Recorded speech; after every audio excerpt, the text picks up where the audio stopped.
já passar também para a gente falar do cenário internacional, da pressão dos Estados Unidos na Venezuela em destaque no noticiário aqui hoje também, que a gente não poderia deixar de trazer. E fala agora então às 4h43, gente. Os Estados Unidos interceptaram o terceiro navio petroleiro próximo à costa da Venezuela, com informações aqui divulgadas pelas agências Bloomberg e Reuters nesse domingo. Eles afirmaram que o nome do barco é Petroleiro Bella 1 e que as forças americanas já teriam embarcado no navio. Já a Reuters disse que a embarcação está sendo perseguida e foi interceptada, mas que a abordagem ainda não haveria acontecido diretamente. A data e o local exatos da interceptação não foram informados até o momento, mas a gente tem então esse desenho de que, se confirmado, será a segunda apreensão de navio petroleiro perto da Venezuela, isso só nesse fim de semana, e a terceira em pouco mais de 10 dias. Essa ação faz parte, como a gente vem noticiando por aqui, da estratégia de pressão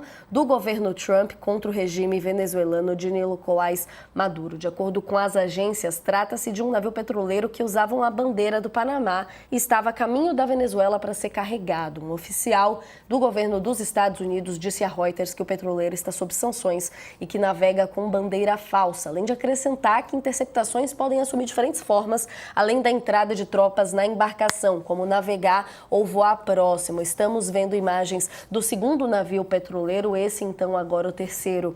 Está em identificação ainda esse processo que está acontecendo, mas um oficial inclusive afirmou a Reuters que o petroleiro interceptado nesse domingo estava mesmo sob sanções econômicas, em linha com o bloqueio total de embarcações do tipo anunciado pelo presidente dos Estados Unidos, Donald Trump, na terça-feira.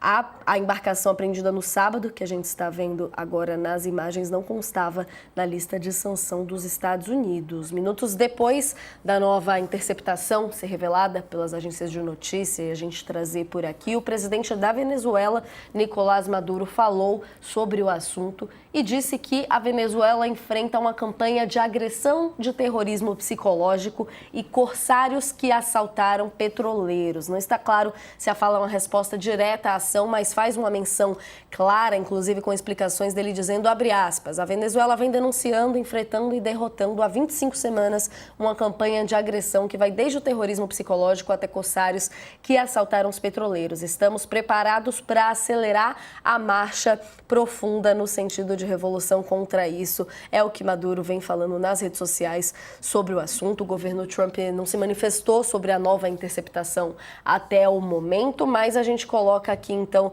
nesse contexto da escalada acontecendo cada vez mais. Lembramos também que há poucos dias o presidente dos Estados Unidos, Donald Trump, anunciou um bloqueio contra todos os petroleiros sujeitos a sanções que entram ou saem da Venezuela, para a gente trazer aqui no contexto do que está acontecendo por lá, a pressão que está crescendo e os muitos interesses por trás disso, professor Leandro. Queria começar te ouvindo sobre mais essa sinalização, como que a gente chega nessa semana em termos dessa questão na Venezuela agora, que parece que não para de escalar, né?